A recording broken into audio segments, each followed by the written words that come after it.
Você vive na tirania do merecimento ou na liberdade da graça que Deus nos concede? Olá pessoal, meu nome é Júnior Rodrigues. Nessa sexta-feira com propósito, aqui trazendo para vocês aquilo que consta em Mateus 20, aquilo que Deus falou ao meu coração para trazer ao seu coração, discutindo aqui acerca daquilo que então a palavra nos mostra sobre a graça de Deus sobre as nossas vidas. E aí trazendo a partir do versículo 1, aquilo que Jesus conta através de uma parábola, de como que então ele nos enxerga, de como que ele age para conosco, não através dos nossos méritos, das nossas obras, daquilo que a gente faz, do nosso esforço humano, mas sim pela sua soberana graça, que então nos traz um favor imerecido para que nós sejamos salvos e possamos então receber a nossa recompensa juntamente a Ele. Justamente aqui nessa passagem, nesse capítulo, não falamos sobre a economia, mas sim sobre o coração. Justamente um cenário de quem trabalha esperando uma troca comercial com Deus, ou seja, uma troca de favores. Eu faço algo para que eu então receba de Deus a minha graça, a minha salvação, a minha recompensa. E aí nós vemos na palavra de Deus que não é bem assim que funciona. Então, a partir do versículo 1 do capítulo 20, diz assim: o reino dos céus é semelhante a um homem, pai de família, que saiu de madrugada a assalariar trabalhadores para a sua vinha. E ajustando com os trabalhadores a um dinheiro por dia, mandou-os para a sua vinha. E saindo perto da hora terceira, viu outros que estavam ociosos na praça. E disse-lhes: Ide vós também para a vinha, e dar-vos-ei o que for justo. E eles foram. Saindo outra vez perto da hora sexta e nona, fez a mesma coisa. E saindo perto da hora undécima, encontrou outros que estavam ociosos e perguntou-lhes: Por que estáis ociosos todo dia? E disseram-lhe eles: Porque ninguém os assalariou. Diz-lhes ele: Ide vós também para a vinha e recebereis o que for justo. E aproximando-se a noite, diz o senhor da vinha ao seu mordomo: Chama os trabalhadores e paga-lhe o salário, começando pelos derradeiros até os primeiros. E chegando os que tinham ido perto da hora undécima, receberam um dinheiro cada um, ou seja, uma quantia de trabalho de um dia. Vindo, porém, os primeiros cuidaram de que haviam receber mais, mas, do mesmo modo, receberam um dinheiro cada um. E, recebendo, murmuravam contra o pai de família, dizendo: Estes derradeiros trabalharam só uma hora, e tu os igualaste conosco, que suportamos a fadiga e a calma do dia? Mas ele, respondendo, disse a um deles: Amigo, não te faço agravo. Não ajustaste tu comigo um dinheiro por dia? Toma o que é teu e retira-te. Eu quero dar a este derradeiro tanto como a ti. Ou não me é lícito fazer o que quiser do que é meu?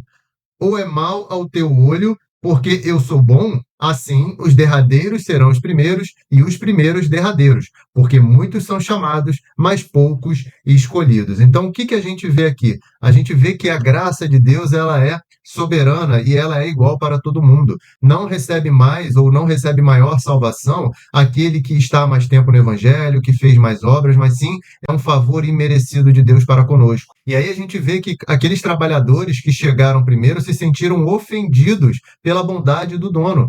E justamente pelo dono fazer exatamente aquilo que ele tinha combinado que faria. Ou seja, aqui há um grau de comparação, de meritocracia, e que no reino de Deus isso não funciona dessa maneira como funciona no mundo. No mundo, nós temos a meritocracia, que é aquele que trabalha mais, aquele que se esforça mais, ele é recompensado, ele é promovido, ele é alçado a postos maiores dentro da sociedade. Mas dentro do reino dos céus, aquele que for o menor, aquele que for o último, ele será o primeiro. Aquele que for servo, aquele que se humilhar, ele será exaltado. Então, nós temos que reconhecer e compreender a lógica do reino de Deus, que é diferente da lógica do mundo. A gente vê, então, dentro dessa parábola, que ela explica muito também sobre a religiosidade que hoje a gente vê na nossa sociedade, nas igrejas, no meio cristão, porque muitas das vezes a pessoa se coloca numa postura de fariseu, dela achar que ela é melhor do que os outros, ou seja, porque ela serve há mais tempo, porque ela já é crente há muito mais tempo, um cristão mais maduro, vamos dizer assim, na fé, e que ele então se sente melhor do que aquele que acabou de chegar, aquele que acabou de se converter, aquele neófito na fé. E na verdade Deus nos enxerga todos da mesma maneira, porque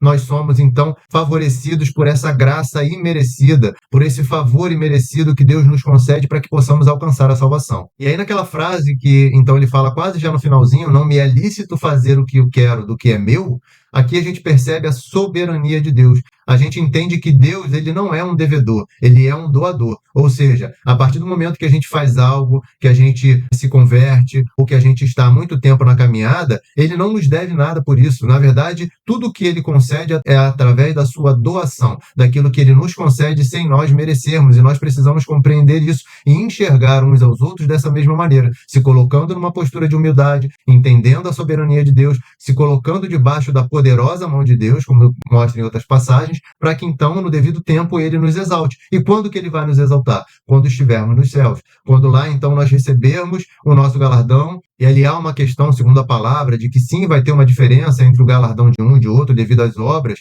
e aquilo que nós fizemos de acordo com o chamado que Deus nos deu. E aí ele fala aqui na última passagem, na última frase, muitos são chamados, mas poucos são os escolhidos. Ou seja, aqueles são chamados, mas aqueles que escolhem seguir aquilo que Deus está determinando e fazer a sua obra e, de fato, fazer aquilo que agrada a Deus, é que, de fato, então, vão receber maior galardão quando estiver no céu. Mas a salvação é para todos. Ninguém merece a salvação. A salvação, ela é um favor imerecido. E qual é, então, a conclusão que a gente chega aqui ao final desse vídeo? Que o reino de Deus, ele inverte as filas. Ou seja, aquele que chegou primeiro, aquele que faz a obra há mais tempo, aquele que já está mais maduro na fé, porque, na verdade, o último se torna o primeiro e o primeiro o último, como a gente viu na passagem, porque o critério, na verdade, não é o tempo de serviço, não é o merecimento, não são as obras, mas sim a vontade de Deus. Então, que a gente possa se colocar dessa maneira, compreendendo a sua soberana vontade, entendendo que a graça ela é um favor imerecido e disponível para todos aqueles que creem em Jesus como seu Senhor e Salvador e que alcançam a salvação, e que todos então serão